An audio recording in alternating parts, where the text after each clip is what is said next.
Are we recording? Oh, we've been recording. And today we're recording with Xeno and Dish. I don't know who I am anymore, honestly. Daddy issues. I'm the honestly Dish formerly known as Daddy Issues. I'm honestly just reflecting everyone else's insecurities back at them. And you know what? Like, whatever they want to call me is fine. That's great. I love that. Really? I think that's kind of an evasive approach to one's own name. But Sure, but it's an ethos. Well, so someone on the camp give list. me a say what you want about the tenets of National Socialism? I did. At least it's an ethos. Sorry, I wasn't listening. You got the gist of the argument. Rex, You're going to hear it again in a couple weeks. can you do me a favor? What you need, buddy? Could you open this to a random page and read it out my loud? God. Don't read it ahead. Just read it as you see it. No, don't read ahead. Just read it. I'm just trying to get my eyes fixed. Yeah, he doesn't have great face. When I arrived, the names of genders were just about to be changed to random numbers selected by the same impartial commission that devised the Nuclear Disposal Act of 298. Except this time, they assured everybody that definitely wouldn't fuck it all up. When the commission's work is done, they promised, we expect that everything will have worked out to one of those elegant legal standoffs, and all kinds of money and receipts and complex documents change hands, and where there's lots of gophers go for the lots of coffee, and lots of people get mistakenly laid, but nobody really does or gets or gives or expects anything, and certainly nothing changes. You know, one of those amicable situations where everybody is ripping everybody else off equally, so when it blows up, nobody feels ripped off at all, and even the losers turn out to have gained. Fair. Everyone 42 verse 2, I suppose. Everyone stops where they feel like stopping. Sometimes I've had people go like 2 or 3 pages because they're like, "What is this?" Well, I mean, you know, it had a nice numbered section. It read like chapter and verse. Yeah, I feel like I've read that section before. yeah. I gave you one of these, right? I think so. Yeah. And if I had read the whole thing, that would be why that sounds familiar to me. It makes just as much sense if you read it backwards as forwards, which I have done a couple times. Yeah, that was kind of my gimmick at the bar at Flipside. Oh, you're a stranger. I don't know your deal. Just read this, and then their reaction to it would set the tone. How would you describe this text en toto? What all this be as a whole? So when Google was just starting in, I want to say 98, 99, I used Dogpile and Yahoo and Ask Jeeves and all that. And I was like, it's just another search engine. How cool could it be? So I logged in this fancy new Google thing and typed in fucked up shit. This was on the first page. I mean, the title is Most Fucked Up Person Alive Tells All. Yes. So, I mean, it's a biography of being pissed. That's very straightforward. Do you have insight into the Oh boy, does he. Have I already talked about this on podcast? Not on this. I believe we went over it on something else. Something else coming to a podcast feed near you. Oh, hold on. Let me get these. The blurbs. You need to read the blurbs. Because if I'd have started on the back cover, we could have just like laid this to rest. Nah, I wanted to surprise you. High voltage electric High voltage elective. It's impossible. High voltage elective. Fourth time's a charm. Fourth time's a charm. High voltage electric prose may become a sacred scripture like the Principia Discordia, the Book of the Subgenius, or Philip K. Dick's Exegesis. Robert Anton Wilson. Better than Burroughs. Kathy Ackett. Better than Burroughs. I don't think those blurbs are actually correct. This was self-published, so I don't think he actually needs to prove that either of those two people read this book. Yeah, it turns out you can lie throughout your entire book if you self-publish, and if you publish. Look, Yeah. I believe that Robert Anton Wilson would give a blurb like that because Robert Anton Wilson knows what kind of like mediocre texts people will latch on to build religions out of. No shade on the texts mentioned. So I've bought also structured like scripture. So. Yeah, it is. I've bought about 60 copies of this and given it away to friends. And at some point after I placed another order for 10, the author, just known as HC, although recently I did find out his real name, because I get obsessive about this shit. You're not supposed to trust anyone named HC. Hagbard Celine. Yes, I know. That's not the name. Anyway. Hillary Clinton. Buddy. Einstein. Einstein. Heinkestein. He sent me an email. He's like, hey, like you're doing more for me than my publicist. Like, what's your deal? And I was like, I just really like the book and I have a lot of weirdo friends and I really like giving it to them. And oh, by the way, I have this other writing. Check it out. I think we're kind of kindred spirits. And then like we had a little back and forth. And then at some point he was like, are you telling people that you wrote this? And I said, no. That's actually... And I have not. Entirely counter to my thing. Right. I'm actually just giving this to people. And he canceled the order. Wow. So he won't let me buy any more of these. And if he suspects that you know me, he will also cancel your order. You spooked him. I spooked him bad. And it's not like you can get it anywhere except directly from him. Fuck. Yeah, he has... I never wanted to have a fan. I didn't write this so people would like it. Fuck. Fully. So he has a website at c3f.com, and most of his books are actually fully on that with like a JavaScript app that he wrote so that you can actually read the whole text. So you can just go to c3f.com. It's MFU. He has several other books too.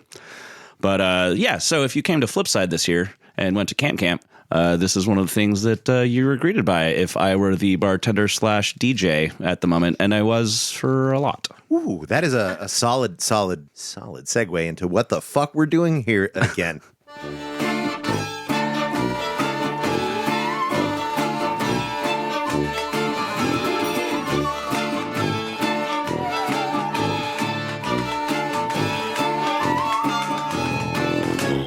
Hey, hi. I'm Accuracy Third. This is D-Day. That was D-Day. This is probably Rex. I'm Beth. That's Beth. This is a show we do about Burning Man, and in this instance, Burning Man-related culture through the lens of a little regional that we like to call Flipside. Burning Man writ large, not just Black Rock City. All the regionals, all the events, all the people, all the fun.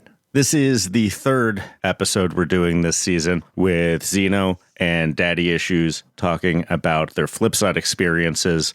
So there are probably some things we talk about in this episode that are specific and go unexplained. So if you haven't listened to the first two... To our entire podcast before. It's season 6, episodes 3 and 4. Wow, look at you. Well, 1 and 2 were the ones that we did at the ranch last year. Oh, We started the season with those. that was fucking fun. And then, well, we might have actually had just a random one in between. So maybe it's season 6, episode 4 and 5. I don't know. They're subtitled The Flipside Files. This is Flipside File 3. There, subcategorized. Side file 3. Mm-hmm. So my brother is a normie. He's a really solid normie. He and I drank a bunch of beers and hung out one night, and then like late in the night, he brings up, so I hear Burning Man is ruined. Like, what do you think of all of these influencers and wealthy people and stuff going to Burning Man? It's like, oh, Peter, you don't know. Like, is it ruined? Is what ruined? What do you think Burning Man is? It was really cute. I think it was his way of like talking to me about it because he knows it's a big deal to me. He wanted to take the cool kids position. Oh, the cool kids position is Burning Man sucks. And if you are a cool kid, you shouldn't come. I do like that, 0.25% or 0.1% of the population who goes to the event and does it wrong as a means of promoting themselves to the internet have somehow become the face of the event. Even Bay Area and Reno-based news organizations, when they have an article about Burning Man, they've almost always got an Instagram picture of someone with fucking dots on their face and a pose in a bikini as one of the photos for their article. So I'm not a huge fan of our podcast, but I would say that's the best fucking thing we're doing is reminding people, because it's so easy to take the images that you see, and the images that you see are going to be of influencers, of attractive, young, thin, white people. And it teaches people that Burning Man is that it's not for them. So one of the nicest things the compliment that I got at last year's listener appreciation party was someone being like, the best one for me personally was, you let me know that this was for us. And it's like, yeah, well, when you actually sit down and talk to the weirdos, I mean, I don't know, maybe our listeners are just picturing all of us being like hot, skinny 20-year-olds. We aren't. No. Oh, I'm a dumpy 40-year-old Adonis. That's my secret playa name on the Playa social media Dumpy dating Adonis. network. Yeah. Yeah, and I'm only vaguely embodied. I'm more of a concept than a person. Yeah, Rex is 3/4 thought form. Yeah, and Beth is entirely voice. And I don't mean it in a sexualized way, Beth, but you are the female of the group. So you are a voice and boobs. Not your specific boobs, but Yeah, The just concept of your boobs. your boobs as an expression of the platonic ideal of boobs. Thank you, Rex. Hey guys, if you are attracted to us and yet you happen to be a straight male and therefore assume you're attracted to me, you are wrong. You're attracted to our friendship. You with just our want to be female friends friend. with us, and I happen to be a woman. Hug D-Day, hug Rex, get over it. You don't actually know me. You can motorboat me. It's fine. You can, I might deck you, but you can do it. consent in all things. I'm not against a good motorboating if asked for in the correct ways. You oughtn't motorboat me. It'll be unsatisfying for all. I want to, though, but you can't. You can't. You can't. You could try, but you won't be able to. No, and you'll probably get rug burn. Yeah, it will be a hairy experience. Yeah, I'm going to find a very highly skilled beatboxer and find out if they can motorboat you. I think Rex would like that. I know what Rex likes. God, now I just want to motorboat you. So, speaking of things that your brother thinks about Burning Man, in this episode, we have Xeno and Daddy issues on a quest to ye old little Texas Burning Man known as Flipside. You're gonna get a shot if you call it that. I'm going to get a shot when we go to Texas anyway. It's fair. Xeno interviews the brother of the founder of Flipside, in addition to Rex and I interviewing Xeno and Daddy Issues about their experiences at Flipside this year. Beth, you told us your brother's impressions of Burning Man.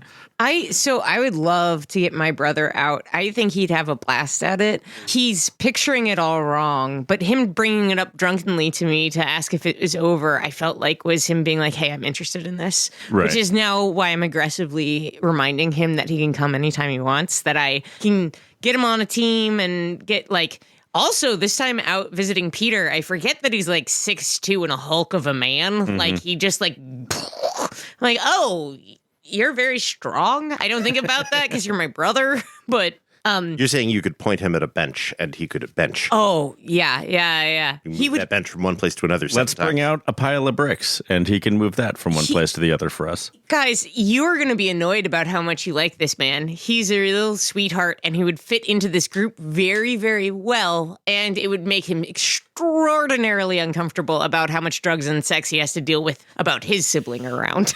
It's a big space. You can be out of his eyesight when the sex and drugs happen. It's not hard. It's not like we go around doing a lot of sex and drugs in public areas. Not a lot. Yeah, I mean, Not from my brother. but we still have to work to get out of your earshot, though. It's true. You got to be like out of the block.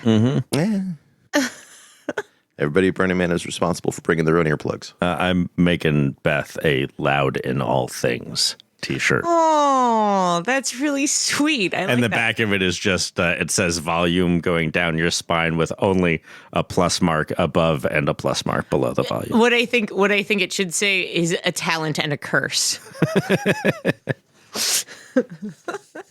Yeah, your impression of how your brother Peter would enjoy Burning Man seems to have really mirrored the way that founder George's brother John, after like his entire life of not going to Flipside, found Flipside. You have a brother. I do have a brother. Have you ever tried to get him out? Well, I didn't think that anyone in this room was going to ask about me or my brother, but no, I haven't. Why? Well, he is a teacher, and it is notoriously difficult for teachers to go to Burning Man. I'm a fucking teacher. You don't have two children. It's true. He has one son who has just this past year graduated from high school and is off to college, and he has like 13 or 14-year-old. There is no chance of getting him to Burning Man. Gotcha. While his nest is full, and there is probably almost no chance when he has an empty nest. But I'll float it to him at that point. My brother was very much like, this is interesting. I need the kids to be older for me to take a like solo 2-week vacation. My brother is very neat. I didn't ask about your brother because I got the impression that you didn't think that was going to be a thing in general. I mean, I'd like my dad to go out. I think my brother would find rewarding things at Burning Man. I would just like to meet your brother. Like, you don't talk about your brother ever.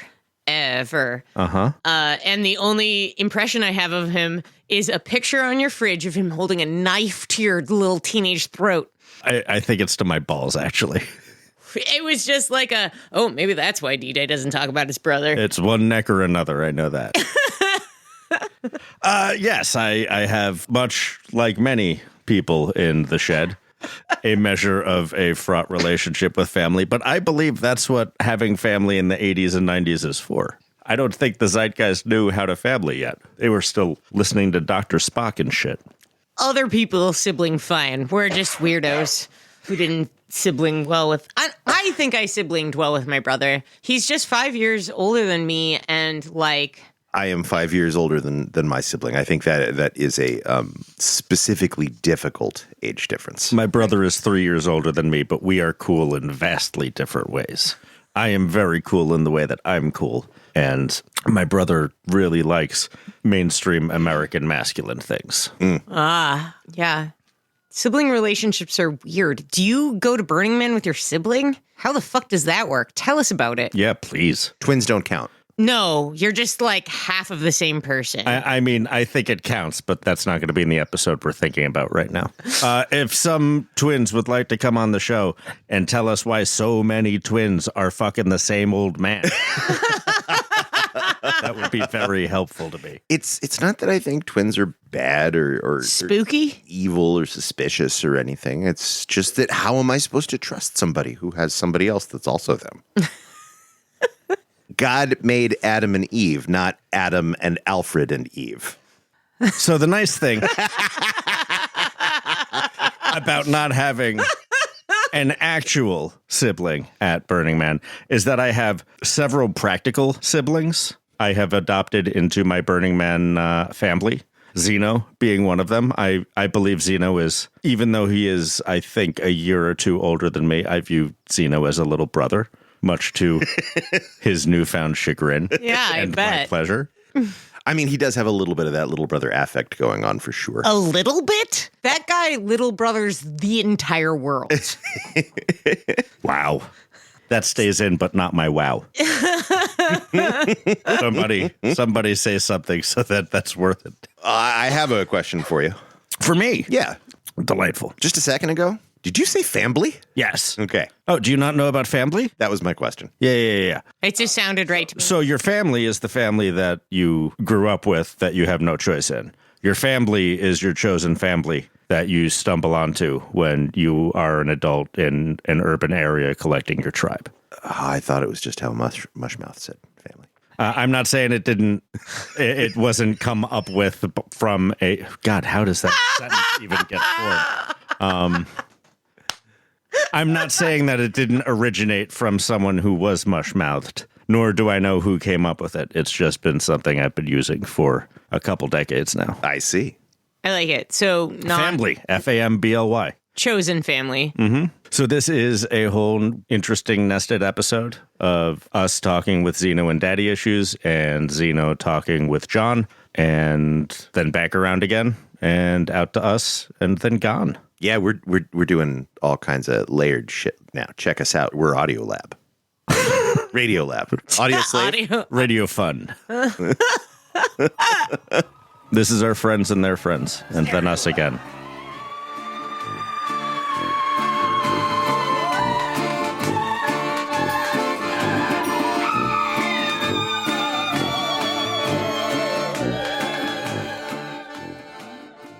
So y'all made it out to Flipside, despite your best intentions. One more time. Yes. So we went a slightly different way this time. Last time we flew in, we had very minimal stuff, and I felt kind of naked. I feel like I need to amass these sorts of things to feel comfortable in a burn environment where I can, like, if someone comes at me with something like crazy left field weird, I can be like, oh, wait, I have a patch. Or, no, I have a book. Wait, no, I have a sparkly little fucking thing. I have a trinket that can fucking match this thing. And so I drove this year, and Daddy Issues flew. Also, it costs a lot to fly with a Kodiak tent. Oh, yeah. That shit is like 85 pounds. Or more than that, yeah. Maybe one of those bags is 85 pounds. So what you do, you fly with your bodies. The Kodiak tent you send by Greyhound. Yeah, I thought about it. I also I have trust issues, so I wanted it in the car. So I drove all the way. I had some people to meet along the way, so it was a good little road trip. The way back was a little rough because I was covered in bug bites and mild sunburn and exhaustion. But hey, made it. We're back.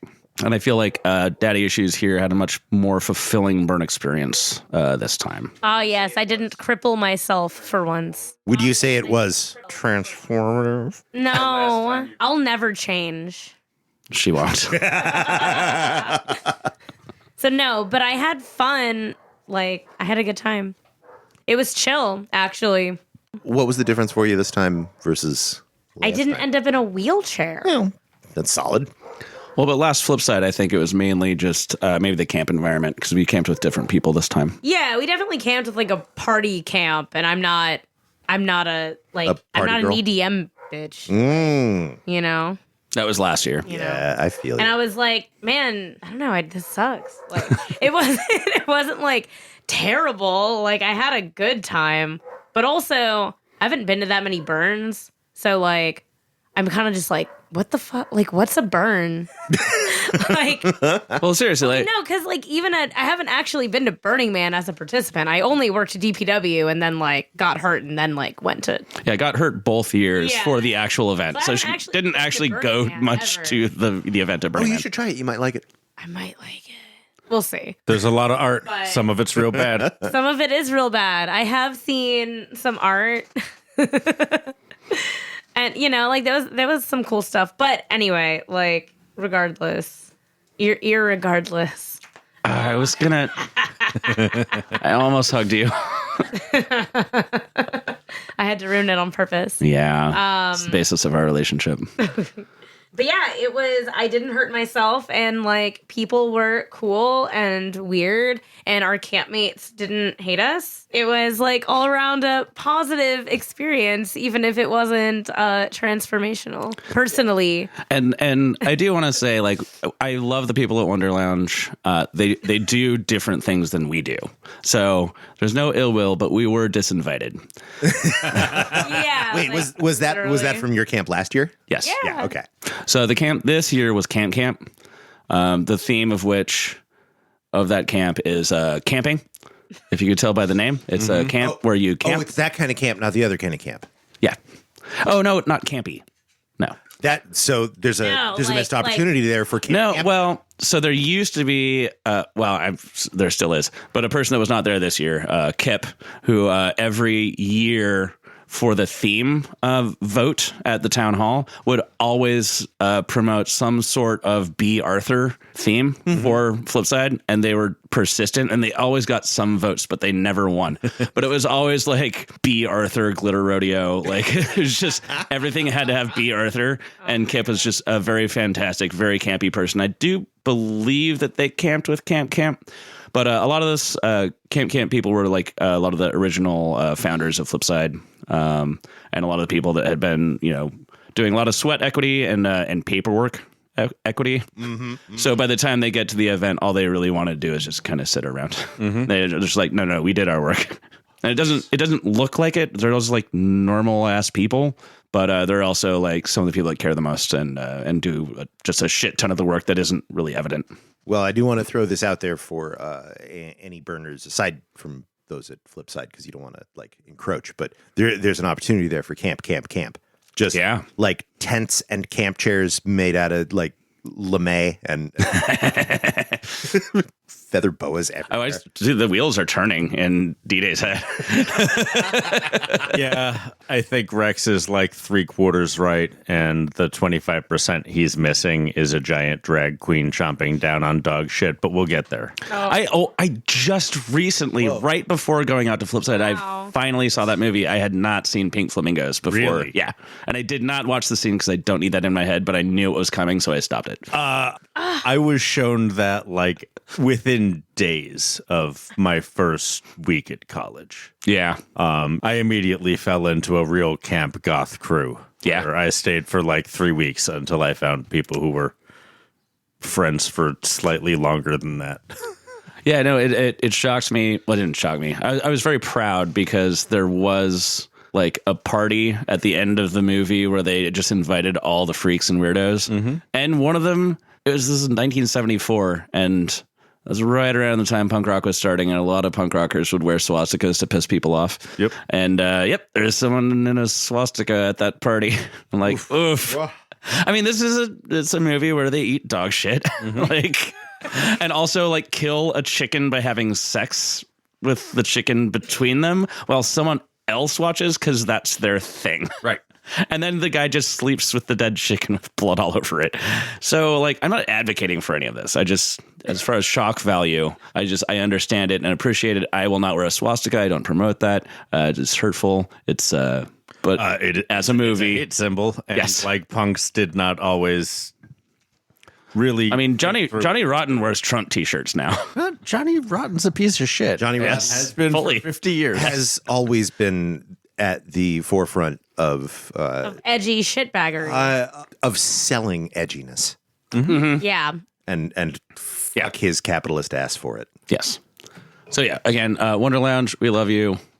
So last year, How'd you get kicked out? Well, Xena was playing music last year, which was like his set sort of music, and people didn't appreciate the vibe that he brought. yes.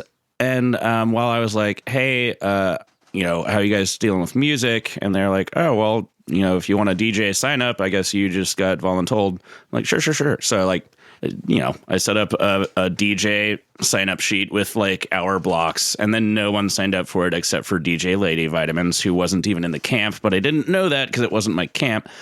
And someone else was in charge of the mechanics of it, and a lot of it was just faulty. They hadn't rented equipment. It was someone's equipment that they had in storage for 3 years, like we all do. Like, if you're not testing that stuff constantly, like, some wires are going to get loose or whatever.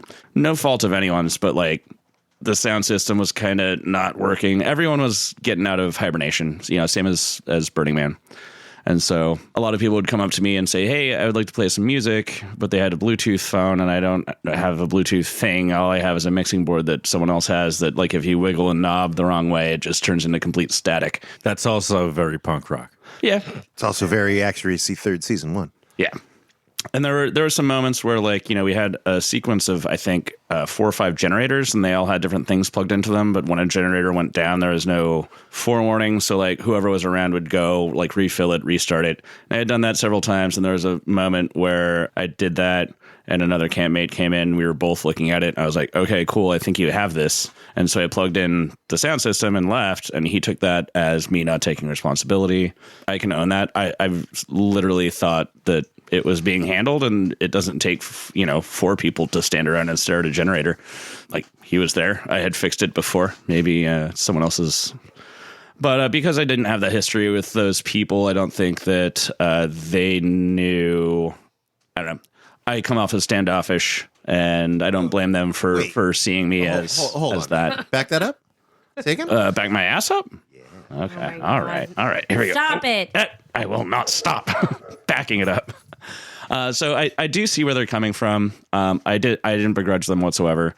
I sent an email and saying, hey, we'd like to come back to camp, blah, blah, blah, blah. And there's like a month of just no response. Ooh. So I reached out to Camp, and they're like, oh yeah, totally fine. So like, okay. And so there was a very like measured, kind, awesome response from the camp manager saying like, hey, dearest Xeno, Although we appreciate your presence sometimes and occasionally, That's almost like spot on. we don't always appreciate your presence. And when you camp with us, we can't ask you to go back to camp when you need to go back to camp. So we invite you to find another camp to go back to and come and visit us this year. I feel like this may have happened to you. We would like to express how difficult a decision this was for us. Given our commitment to radical inclusion, please do not take this as a personal attack on you. And I did not. She said, I'm sure this comes as a disappointment. I had already secured a different camp, and I was like, no disappointment at all. Don't even lose sleep over it. I know when someone doesn't want to interact with me. Yeah, I can see it in your eyes. I've been there before. I've had this my whole life. You think this is new to me? Oh, just because you're not sending me an email right now doesn't mean I don't know that you're backing away. Yeah. So Camp is actually, it's filled with people that I met when I first moved to Austin. I think the first time I ever met these people, it was they were painting Altoids tins to make cigarette butt holders. And it was just kind of a community workshop thing at the Reverend Dr. Doobie's sign shop. And I met them and they're like, oh, yeah, this is how the regional works. And then went to a town hall. And so I literally ran back into a bunch of the people that I had met and was like the first month in Austin when I was basically homeless. And they completely invited me into the community back then. It was really good, seeing them again, camping with them again. A lot of them didn't make it last year. So, it's a very different event for me this year, too, because literally I haven't seen some of these people in almost 20 years. And it was very beautiful and very kind and lots of hugs and also lots of screaming and bad music. Feeling, emotion, Xeno accepting friendship. Did you let people hug you? Yes, he did. Wow. First ask. Wow. Yeah, I didn't even back away or cringe. Maybe cringe a little bit. Full on hippie style, like tip to tip? Oh, not crotch first. People, I saw him hug hippie style. I did hug a couple people longer than they wanted to be hugged. Ooh. On purpose? Yeah. Honestly. Is it a hug? Yes. On more than one occasion? At least two. Man. Almost to make them uncomfortable, but also to let them know that I meant it. It's the same thing to me. Middle-aged Xeno turning corners. Uh-huh. Showing growth.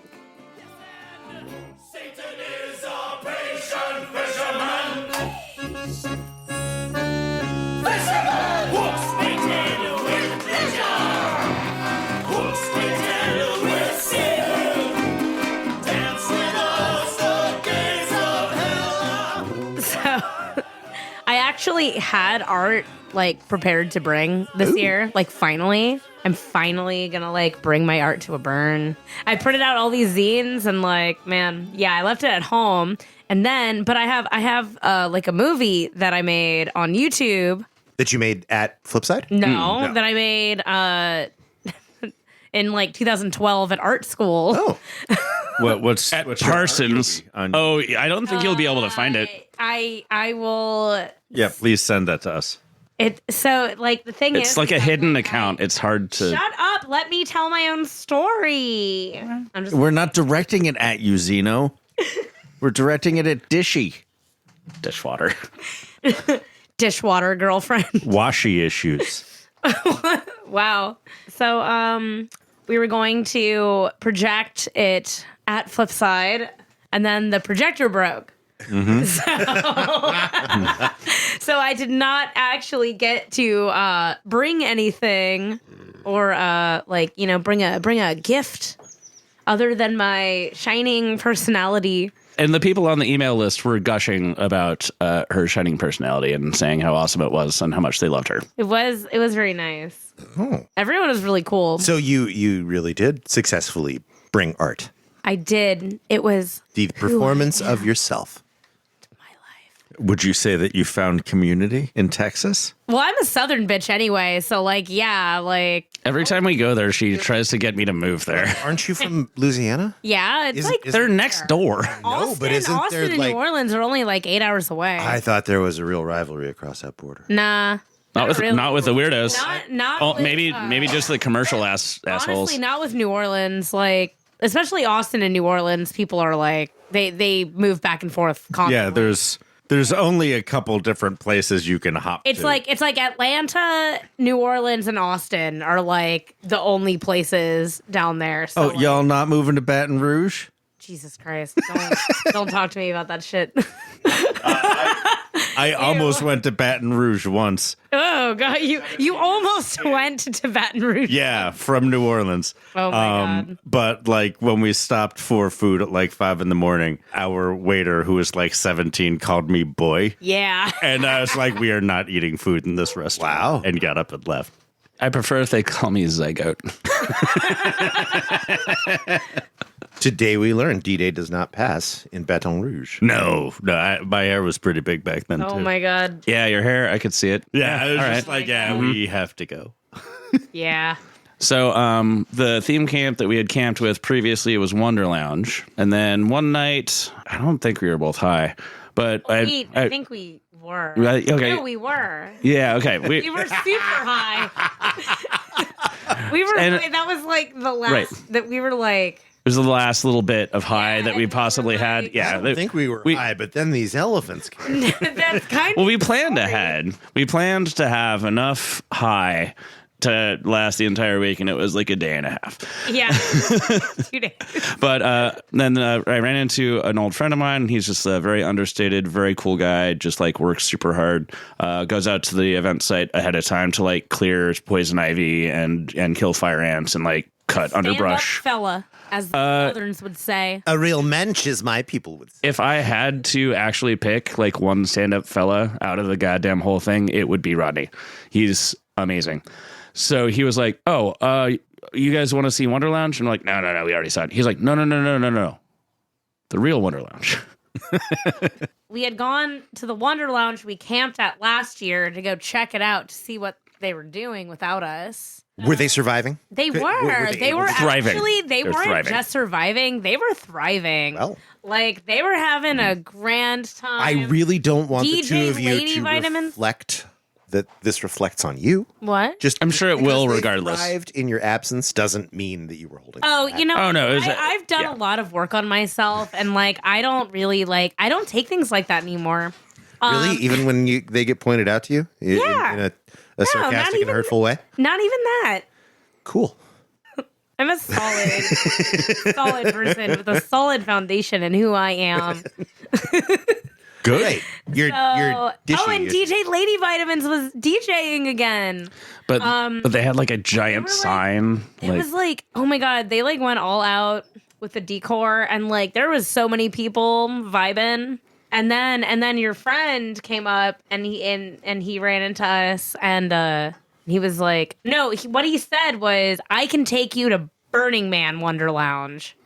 And we were like, all right, what's But like not tonight, though, right? no, tonight? He Oh. was like, I can take you to Burning Man Wonderlounge He tonight. knows that the event isn't for another few months, right? and we're like, Oh, and all we right, started all right. hiking, and I'm like, okay, this is a goddamn snipe hunt. No, we're obviously just gonna walk to Nevada. Like You'll see the like a trash cool, fence, like- trust me. Did I say Nevada right?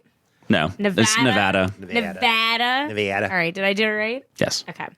Yeah, and then you know he trekked us across a few streets and through a whole ass field, and like honestly, there's so many bugs in that campground, dude. There's so many spiders, and they are massive, and it is like, whew, Y'all like, are really making this regional seem appealing. Yeah, I hate that. okay. How Well, many isn't bugs the are there whole left? They don't need advertisement. They don't it- want you to come. We're not here to evangelize. like isn't the whole point of burns like to be extreme? Yes, like but spiders are scary. Yeah, it's just a there's different extreme kind and then of there's extreme. critters. it's a different kind of extreme. Yeah. I can show you my bug bites. They're mostly healed, but they're still there. So bad. Yeah, we went on a camping trip that was full of bug bites last year. It was long and extensive. Yeah. My skin was thick when I got home. Ew.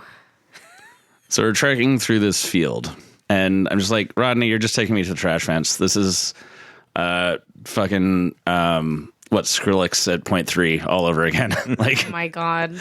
but he got to the actual privacy fence, and there was the original Wonderlounge people. Oh, wow. That actually had their original bar and whatnot, and they're just out there by themselves And they had, these are some of the guys that started Wonderlounge. So this is an interesting, I won't say validation, but I think I'm going to say validation. They're like Texas, Beavis, and Butthead. Yes. Like, they're literally like... There are two guys named Glenn. Hold on. Beavis and Butthead were from Texas. Yes. They seem like Mike Judge. Yeah. Then they're like Beavis and Butthead. wow. Beavis and Butthead that do whippets. Edit that out. Because, like, honestly, I can't be seen like this. they're like Flipside Beavis and Butthead. I can't. They're like Burning Man. No, but like no. I need to rethink that whole analogy. Damn it! No, it's not wrong though. You didn't correct me before I said it to other people. It's not my job. Now I've embarrassed myself. Well, I mean, now I'm embarrassed. No, they both wore like Guy Fieri sunglasses. Oof. And like, it's a good. Yeah. And they both had like the same cowboy hat. And it was the most beautiful thing I've ever seen. Yeah, and they're just out there like in unregistered theme camp land. Just like, you just have to know it's there. So they started unregistered. Wonderlounge, and then the infrastructure improved. And it moved and was different, and like some other people that started Wonderlounge moved things, and they like one by one left, and they're like, you know what? We're just gonna do another Wonderlounge. We're just gonna start it all over again. Yeah, and they're just like sitting out by the trash fence doing whippets and just fucking serving Lone Star. So many damn whippets. So that was a beautiful moment. You got to hang out with them because when I did take my break from DPW between 05 and 07, I did camp at Burning Man with Wonderlounge, and it was them. Mm-hmm. And I just kind of assumed that Wonderlounge was kind of the same vibe when I came back, and it was not. Again, no shade. You're doing something else. That's totally fine. Next year, are you going to try to camp with original Wonderlounge or? No, I think we're going to do the Shady Acres assisted living. Assisted living facility. Mm-hmm. So we're going to need a lot of wheelchairs and a lot of Ensure cocktails. Yeah, and you're going to come with us. I already have not custody for my boy the week before and after. So yes. Yeah, yes, bitch. I have some infrastructure that I'd like to plan to make. Mm-hmm. I don't know if it makes more sense to make it here and put it on a trailer or go down ahead of time. And actually, they have a facility in Austin for prefabrication that we could maybe use there. And then find a place to store it. But I have some ideas. So my experience with Camp, coming back to all these people, I got a chance to see George again. George Papp was the guy that started Flipside. I'm sure I've been through that story on this before. You can reference other shit. But he has gone through some like pretty profound health issues. I saw like a scar on his knee, so I don't know if there's like some physical trauma, but he couldn't really like get around very well. Carpeting accident. Yes, something like that.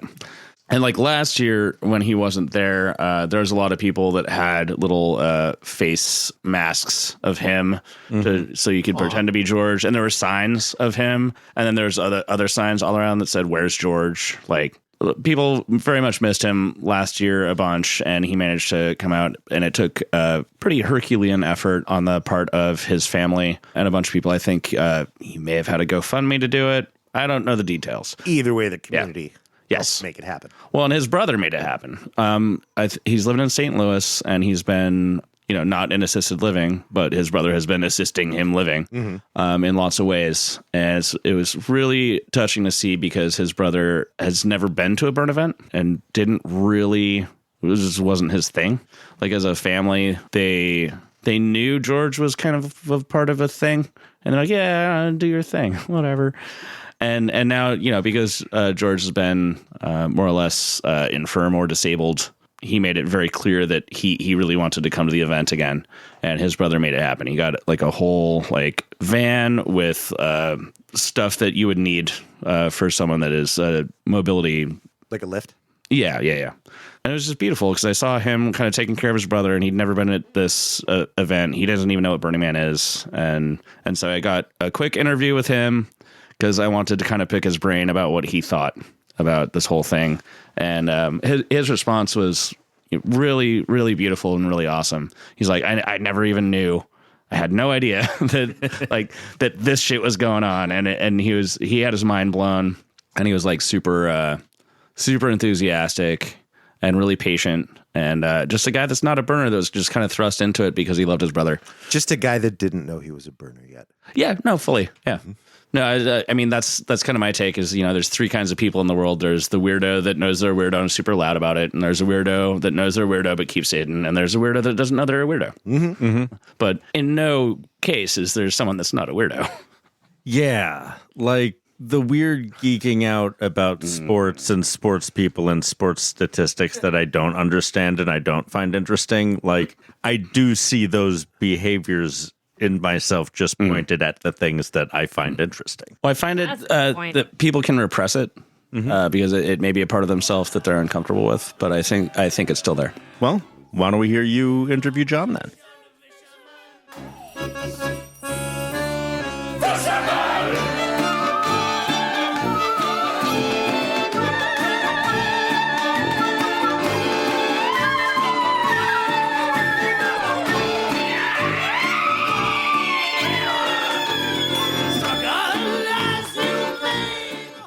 Maybe it'll work, maybe it won't. Maybe we'll just fucking have a conversation and no one will ever hear it. Well, I think maybe we'll have this conversation over and over, and that would be fine too. Yeah, maybe. Yeah. That'd be awesome. Yeah. So I'm gonna go baseline. Who are you? What's your name? My name is John. I am attending my first official Flipside burn, and I'm here with my brother, who's been involved for a very long time.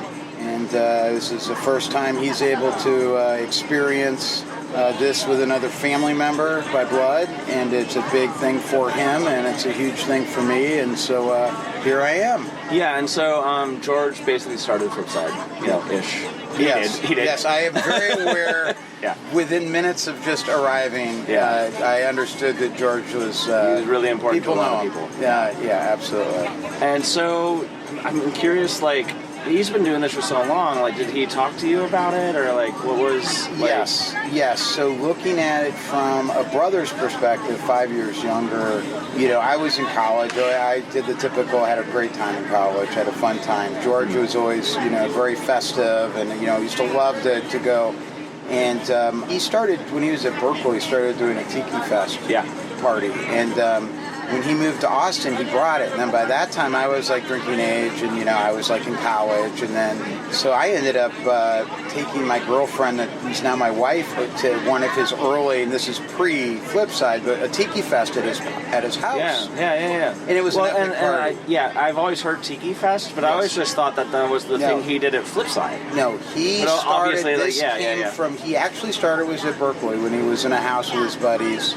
And I remember he broadcasted some movie on the side of some giant building, and people were like, "What is going on?" And anyway, but it was all unharmed. But no, he had a party at his house. It was huge. I mean, he lived in this small house near Wells Branch, and dude, he built lagoons. George's one of these people we're gonna have a freaking epic If we're gonna party. do it, we're gonna do it all the way. I flew. I not flew fuck down around. there with my wife to go to this party at his house, and this is George. We hit a lagoon. You had to enter over a bridge. We had this man-made lagoon. They had a little waterfall coming off. Holy shit!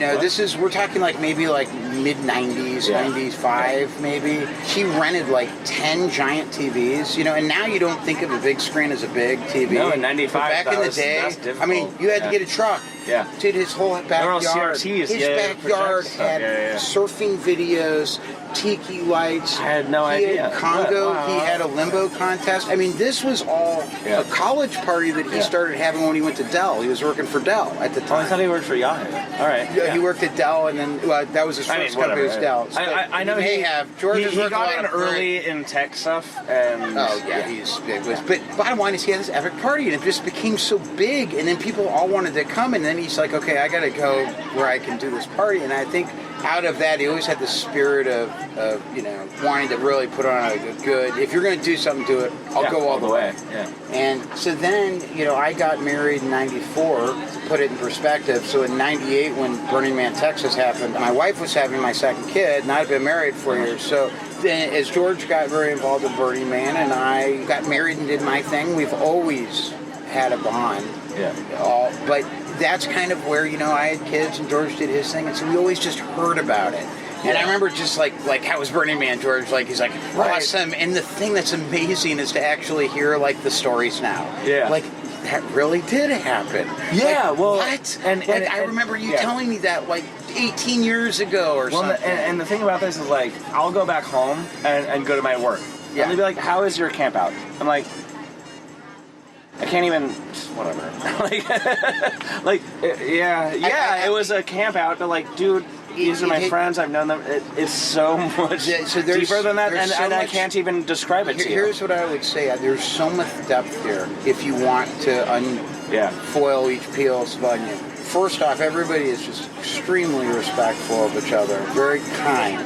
I go to a lot of music festivals, of course, Grateful Dead, things like that. Yeah. Like, these would be the cool people at the music festival, the cool, kind These people. Are cool people, there's that you garbage hang people. around. So but there's always a spectrum. For me, it's like, I've always been a person, is this a good person? Like, I'm not really worried about their views or anything else. It's just like, are they a good person, and have they wronged me if they haven't? No, and you feel that vibe, like, and so I felt that almost initially coming in when I was kind of a little lost, and somebody that I later was the person that checked me in kind of was like, "You're going to Flipside?" Like, yeah, like, hey, follow me, and like she just like knew, like, okay, follow me. She took care of me, and then it was funny when I was checking in, it was like, you're the one that showed me how to get in. All right. Well, and cool. there's definitely like, what the greeters, like, they have a job. It's a really important job. Well, I blow through them. I'm like, yeah, I got it. But like, that initial, like, I don't know where I am. Like, what is? I wanted to okay? experience it. And so what's interesting is,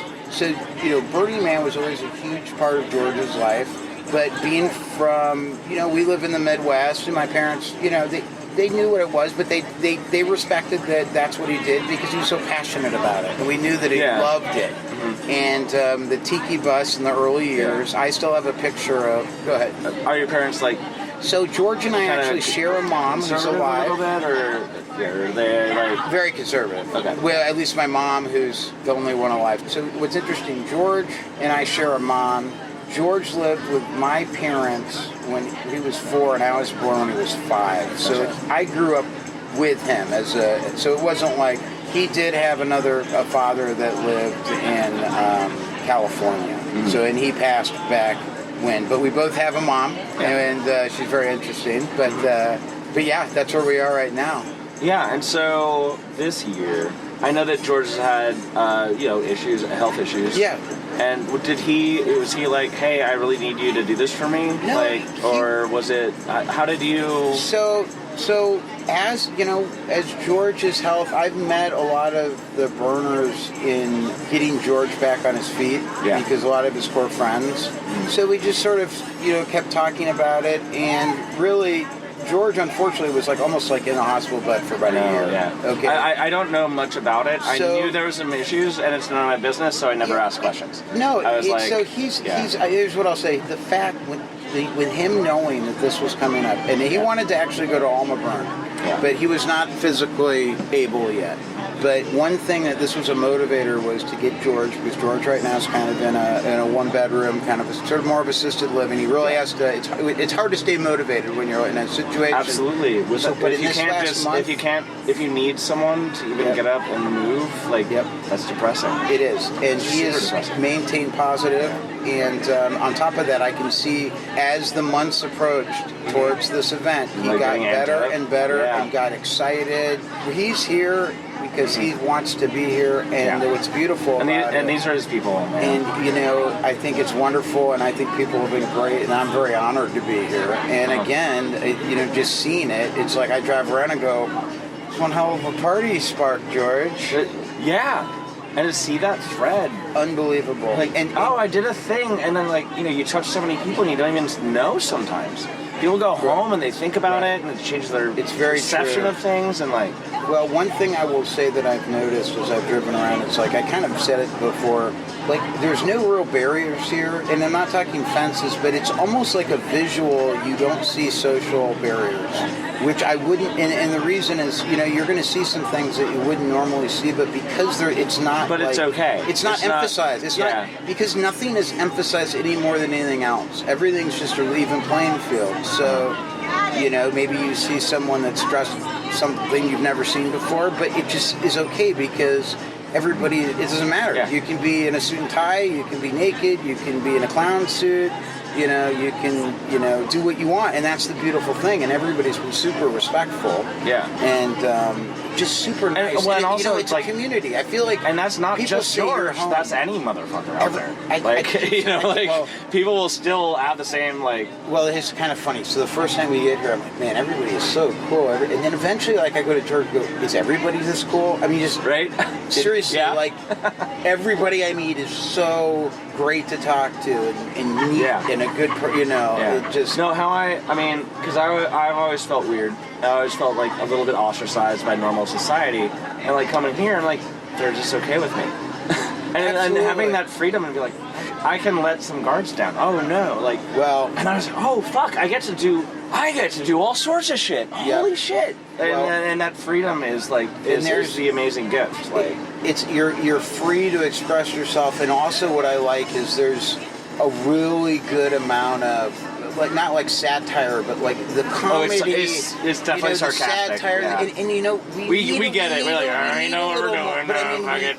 but we need more of that. Yeah. You know, I'm sorry, I am Gen X. I mean, I went, you know, 70s, 80s shows, you know, movies. I mean, we need a little bit more of that. We need a little bit more of that type of feel. Well, sarcasm You know, needs just- self-reflection. Yeah, you need to be able to look at yourself and be like, know what yeah, it I think is? I might be taking it a little too seriously, whatever. That's exactly it. Yeah. I'll do the same thing when Yeah. it comes to work. Yeah. Why are you taking yourself so freaking yeah. seriously? And out here And it's I think like, people, we're taking this so society, seriously, the way that- it's a joke, but also we're serious. So that's kind of the way that the society is layered. It's like, but you're right, and it's kind of like the other thing is really that amazes me is there's no trash and there's no trash cans. Everything is very clean. Like I said, if this was a music festival, I would have already cut my foot on a can, or it's disgusting almost. I mean, I would do it. But it's not the fun part of going to it. That's the bad part. Here, that's not even an issue. Well, there's no It's the cleanest porta party I've ever been in my life. If, quite yeah, frankly. and if there's a person playing music, it's just because they want to, not because they're getting paid. And there's wonderful You know, and music there's going on. something genuine about like, I'm going to bring this for Right. people to share.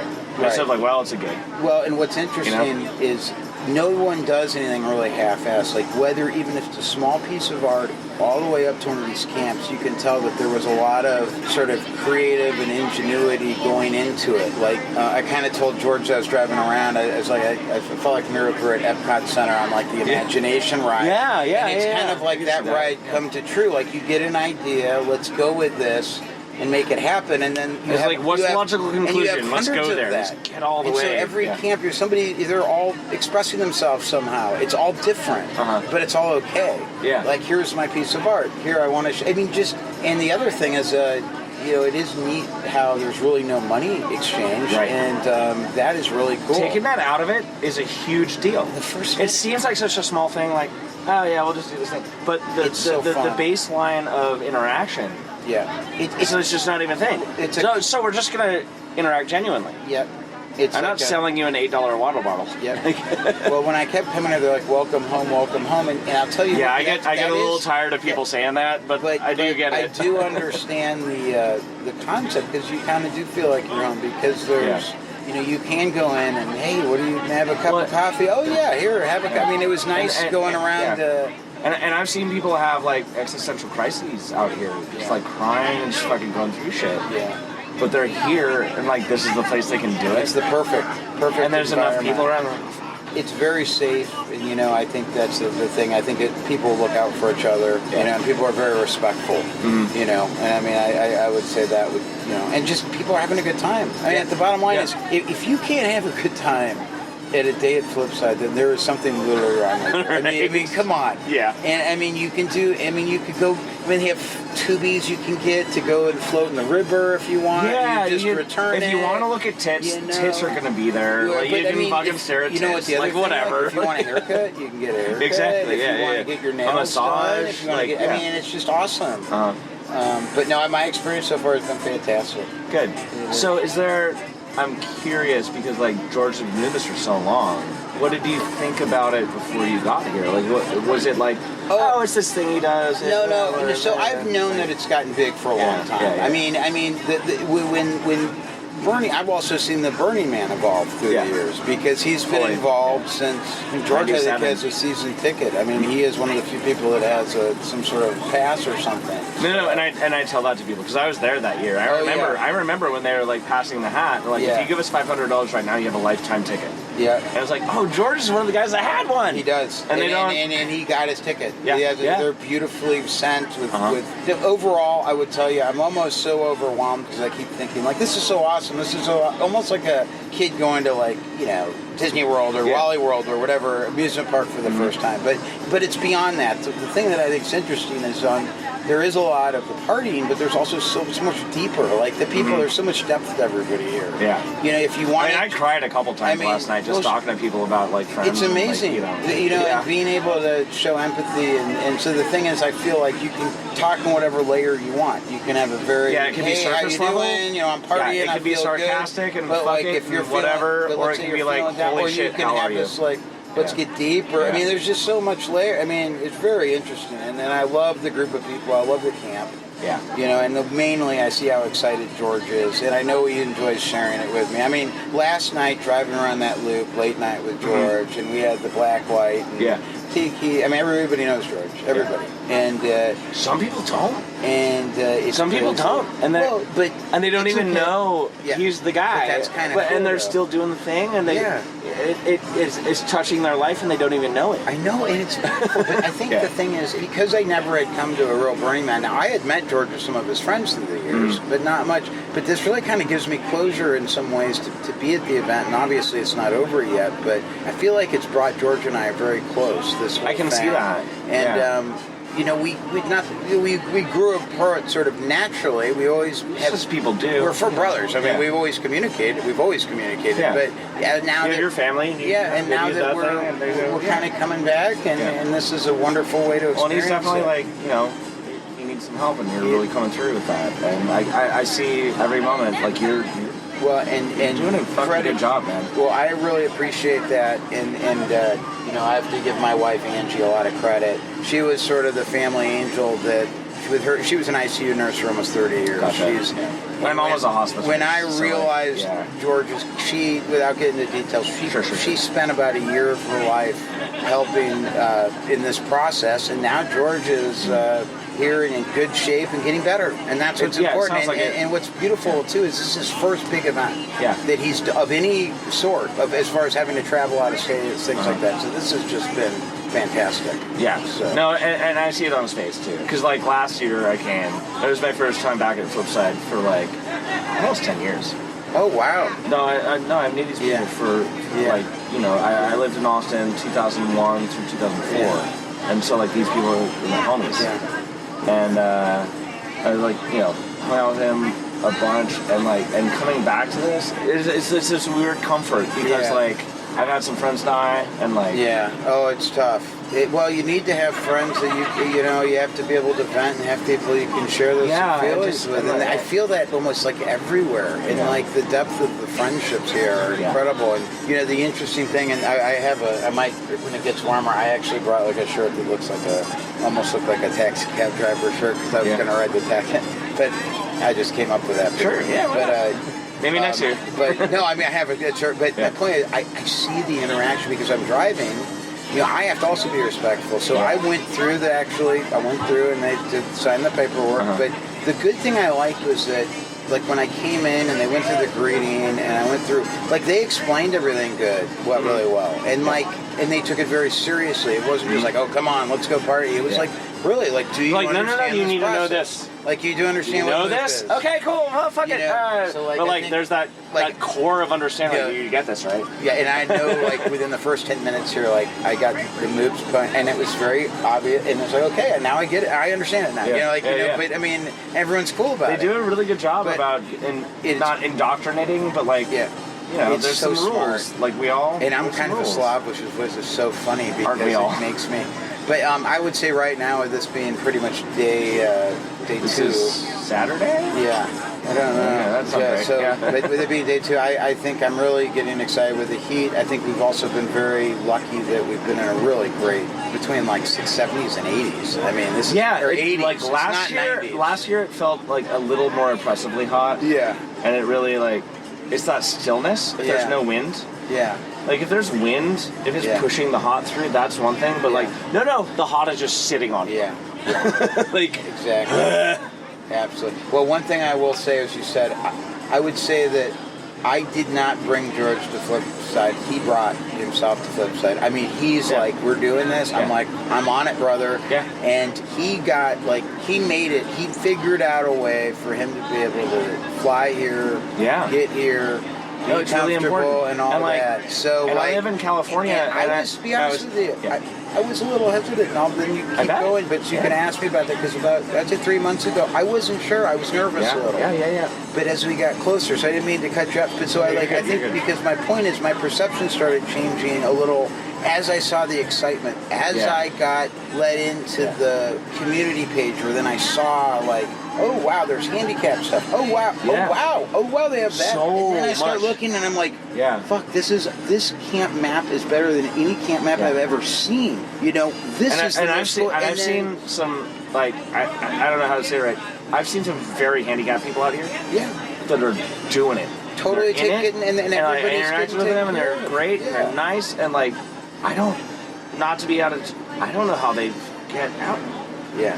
And like, yeah, no, people made this You have to make available it happen. for them. I mean, you have to make it happen, and yeah, it's, and that takes conscious effort. And so I guess what I'm saying is that, you know, if you were to ask me a couple of months ago, I probably was more nervous. But as I more read the very, very good detailed information, and then started getting into some of the groups and seeing some of the online, it gives you a sense of comfort, because everyone's just like, oh no, this is how you do it. And blah, blah, blah. Yeah, yeah. And then after a while, you're It's like, like, no, oh, we actually cool. care about people. Oh, they have that. Yeah. Oh, they have that. They have that. And then, We actually have and the then whole as I thing. see George getting excited, he's Yeah. like, okay, I've got the disc. I go, what just came from Amazon? Oh, those are the disco balls. For what? You'll find disco. out. You know, it's like all of a sudden, like 200 lays Right. arrive. I'm like, what's going on? He goes, you're going to find out, you know. And I'm like, this is epic. Like, I see George, like, even from his situation, like, making it fucking happen. I mean, the LED lights. I mean, George just like, oh, I have these lights. I'm like, all right, I get it now. Well, and it's, I mean, it's just funny 'cause, like, wonderful. so I'll come here and and someone just walks up and they have a tent, and the effort is already done. Yeah. They've spent months making a thing, and then they bring it. It's like 10 minutes of like, boop, here it is. Yeah. And like, oh no, you spent so much time to just Oh, make this one little thing happen. Yeah, yeah. I mean, but I will tell you, it has been awesome. I will say, yesterday I did have to take a little 1 hour siesta. Oh, you definitely need to take care of yourself. Because the heat, I just hydrate. But I'll tell you, it's exciting. I feel like it's constantly changing, and things are getting built, and it's almost like it's not static. It's not constant. a static Yeah, world. it's constantly It's different. almost like every time I drive the loop around, everything's different. There's something I noticed that's different, or something that's been built, or it's just They're like, amazing. oh, that was just a patch of grass, and now it's like this giant temple to whatever. Like, yeah, it was so cool. Satan is a patient fisherman.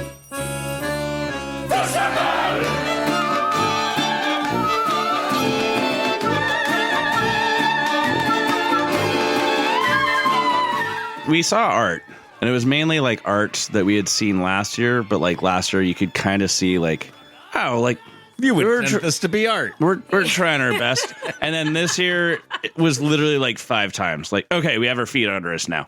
But we're doing an event again. Mm-hmm.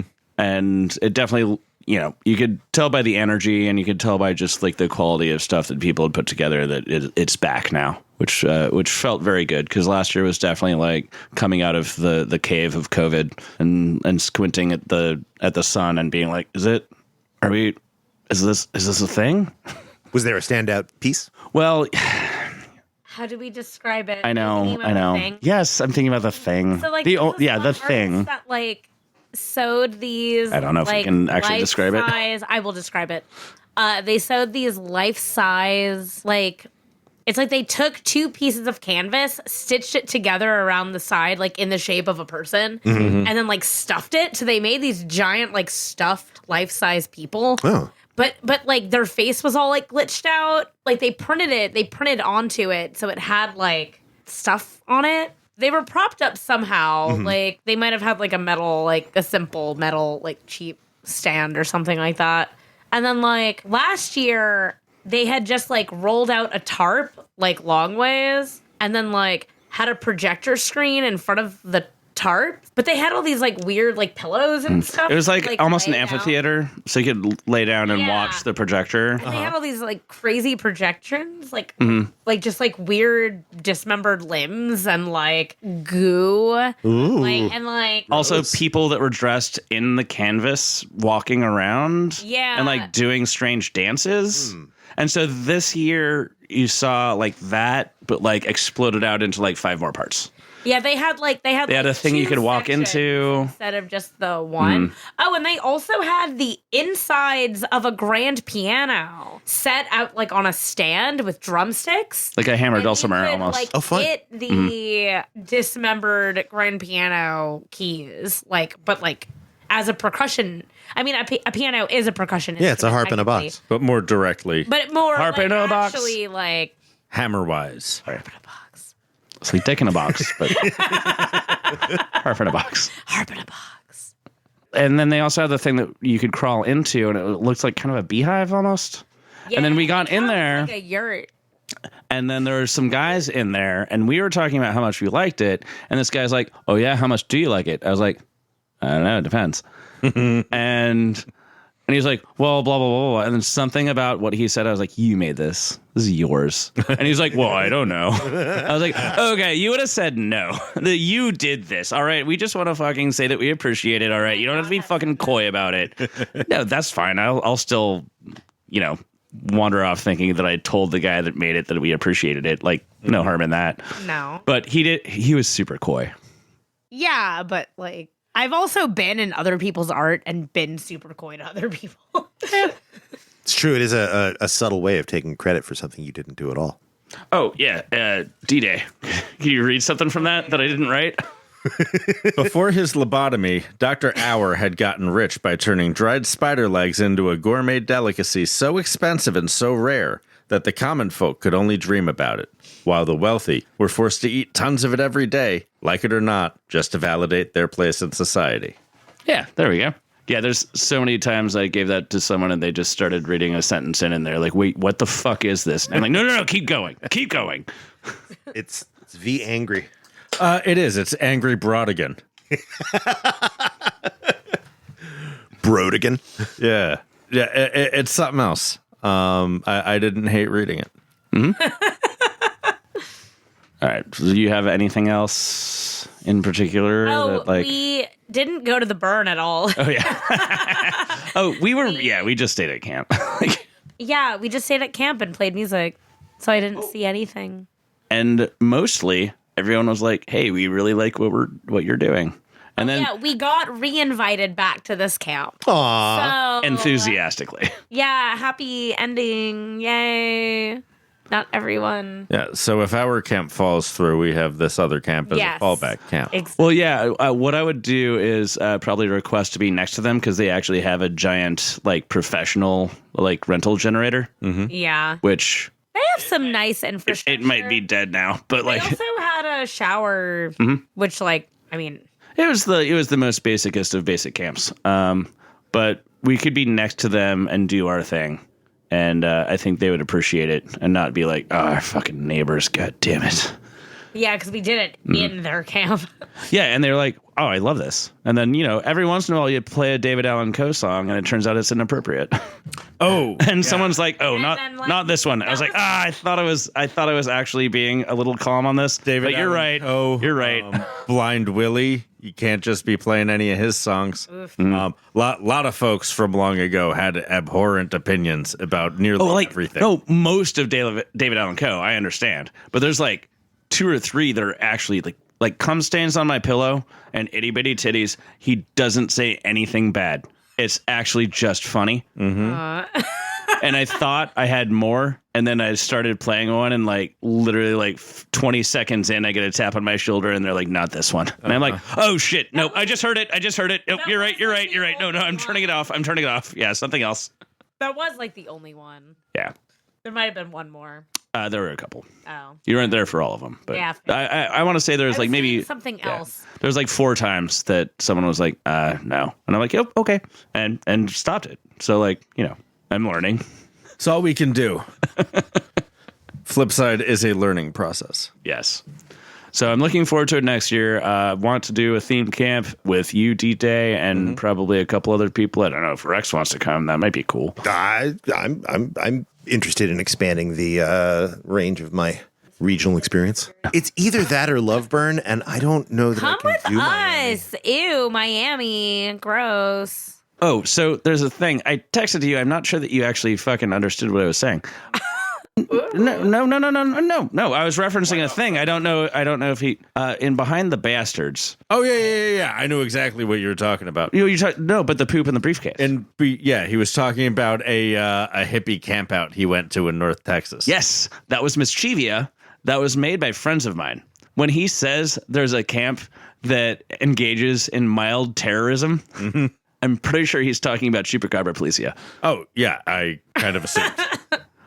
Great. Can you lean on him to come on this show? He already owes. No, that's what I'm saying. If I could send him an email and be like, I actually know the guy that started Chupacabra Policia. These are my friends. Hey, I have buddies that have a podcast. Would you like to talk about it? Because he sounded pretty enthusiastic about the poop in a briefcase. When I first discovered what Robert Evans was, I was like, oh, this is Shooter. This is fully Shooter. Because Shooter went to journalism school and made his own newswire so that he could go to Afghanistan. Right. And Robert's like, no, I'm going to Syria. I need to find out these anarchist bullshit. And so I think he does it'd be interesting for him to know maybe the background of Chupacabra Policia, if that is something that he found funny or tickling, to know that there is a through line in that from my dead friend. So you'll be back. You'll all be going back to Flipside. Yeah, I think that's the point. I'm Yeah. actually going to bring art this time. Yeah. I'm going to actually finally give something back to the burn community. That's great because you've taken so much I from know. us. Dance with us, the gates of hell are wide open. Satan is a patient fisherman. So that was Daddy Issues and Xeno and me and Rex and George's brother John. And now we're back with Beth. Oh, hi. Hey, Beth. Hi, I'm Beth. I'm excited to go to Burning Man this year, Beth. Oh, I'm so fucking excited. And part of my excitement is our chance to be totally overwhelmed by you. We'd love to meet you. It actually fucking makes all of this so lovely and important to actually meet folks who it means something to. So if you are interested and you don't have anything to do on Wednesday from 2 to 4 p.m. Wednesday event week, 2 to 4 p.m. It is at Apply a Home Companion at 6 o'clock in E.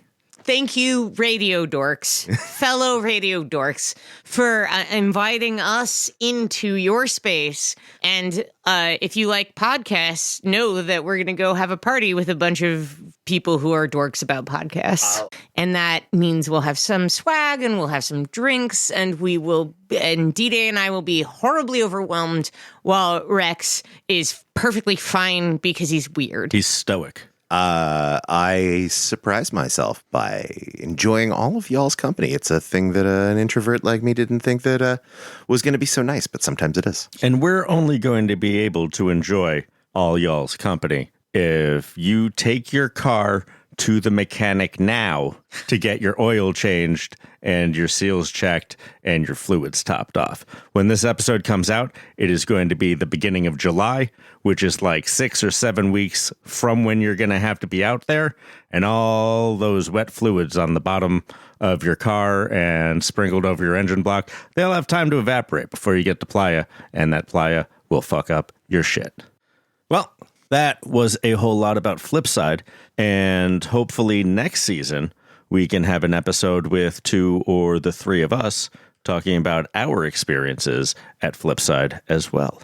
And if you've got stories you want to tell about your regional, hit us up. You can call in or come visit us and tell us your stories, or you can do what Xeno and Daddy Issues did, and which another listener did for us this year at Soak. Those stories will be coming either later this season or early next season, depending on seasons. How much season our season has left. We love the correspondent relationship. That's cool as shit. Just take our mics and go get us stories, and we'll edit them and sound cute at the beginning and end. And don't take our audio equipment and sell it at the pawn shop so you can buy drugs.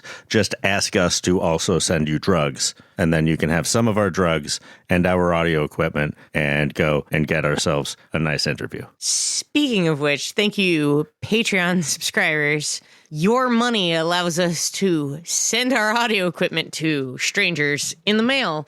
We really appreciate you. We are currently sitting in a barn that in several years will have been paid for by you.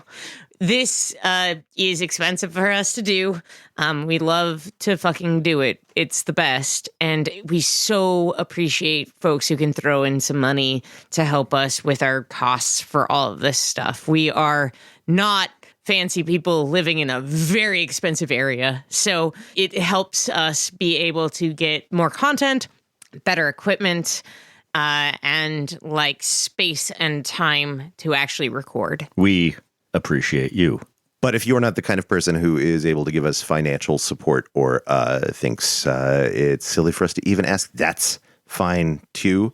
We do this for everybody. What we'd really love for y'all is to like us on your podcast feed, maybe tell a friend, or if you've got a really interesting Burning Man friend who has stories that would make a great episode, send them our way. Or come here and talk to us yourself. Yeah. Look, you listen to this garbage. Come be this garbage. We want to talk to you. Like, everyone doesn't think they have good Burning Man stories, and you're right. But we hang out. We make it real easy on you. And your stories are pretty fucking fun to the audience that we have. So if you really enjoy this, come fucking talk to us. It's fun. It's mostly not scary. It's only been scary a handful of times. We'll make it fun. Yeah, we won't even pretend like we don't enjoy doing it when you're here. We only pretend that we don't enjoy doing it when it's the three of us posturing at each other in this shed. Nobody knows how obsequious we really are. Accuracy Third is produced by Accuracy Third. The music in this episode is by That Damned Band. You can find them on the internet at thatdamnedband.com. That damn band! You can find us at accuracythird.com. You can email us at accuracythird@gmail.com. We spell that with letters and not numbers. You can find us on Twitter and various other socials. And if anybody has a Blue Sky invite, Oh, give us invites. please give us. We Blue need Sky invites to Blue Sky. Oh my God, Twitter is worth So much love to be the fuck off of Twitter.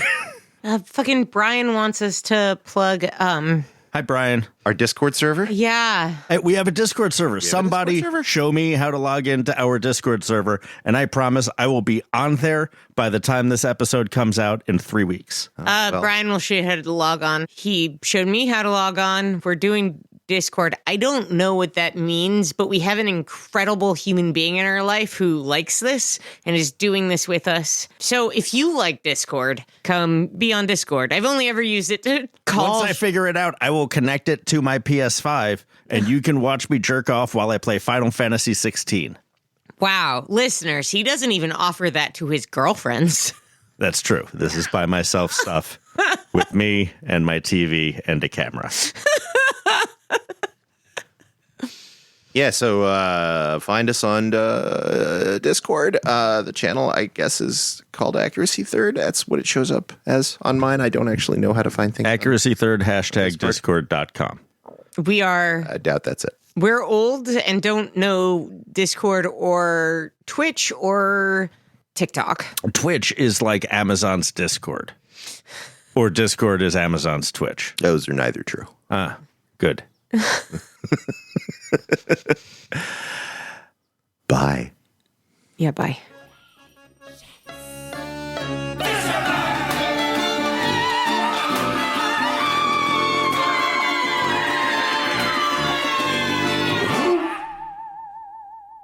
Oh, man. So at Flipside, there was a New Orleans camp, Ooh. which I was really excited about. Anyway, they cooked like legit red beans and rice, and it was really good to actually get Southern food that tasted good. Because out here I can't. And if you can, die it is every so day. expensive. I know. Bitch, I went to a jazz club in San Francisco, and like they charged me $15 for a fucking bowl of gumbo. Ooh. And I was like, it's poor people food. Yeah. Why am I paying $15? Yeah, that For bowl poor should be people $7 or food. $8. Who Yeah. are you? It's And gravy on top of rice. It's wet flour with shrimp on top of rice. Like, why are you charging me that much for it? Anyway, not the point. So on her way to get red beans and rice, she actually didn't get there Yeah. It took me like all day. because there was another camp. Oh, They yeah. were serving there hurricanes, drive-through hurricanes. No, it was my only other interest, which is punk rock. No, and they had a whole like they had a punk and drublic camp. Like which that was the like- name of their camp was Punk and Drublic. Yeah, it was a no effects camp. Nice. And they were like, we're tired of dance music. Like when I walked up to the camp, they had like pink flamingos, like, and they were like spray painted black with anarchy symbols on them. It was really cute. I really liked it. And then they had like each member of the camp had a tattoo flash sheet. I did finger quotes just now. And they were like, oh, do you want it in Sharpie or henna? Like henna lasts for 2 weeks. You still have some of it on I you. still have some of it. I got one that says, say perhaps to drugs. I got it in henna because I wanted it to last longer. That's pretty great. It was cool. And so she came back to camp without her red beans and rice. And she's like, I didn't get to the red beans and rice because there's a punk rock camp. And oh my God, we should go there. And I had a portable speaker that was left at our house by a literal fucking crack addict. He took everything except the speaker. And so we decided, okay, we're just We pulled his crack like, paraphernalia. literally like bent spoons and a butane lighter Yeah, and like a bunch of literally. plastic bags. Shout out to you, buddy. But we decided we were going to roll up on the Punk and Drublic camp by playing Punk and Drublic, the No Effects album. And so like I lugged this giant heavy like battery speaker over there and we showed up and no one was at camp except for a 16-year-old kid with earbuds in on his phone. And we went up and I put the speaker down and we like looked around and the kid just rolled his eyes at us and got up and left. Yes. And I was like, that might actually be the most punk rock thing ever. A 16-year-old being like, fuck, my parents, I hate this. Kids are all right. Yeah. Oh, man, that's you interacting with 15-year-old you right there. Yes. That's Yeah, amazing. definitely. Yeah, no, that's me picking up my cat and my cat pushing me away and going, I'm like, all right, okay, I deserve that.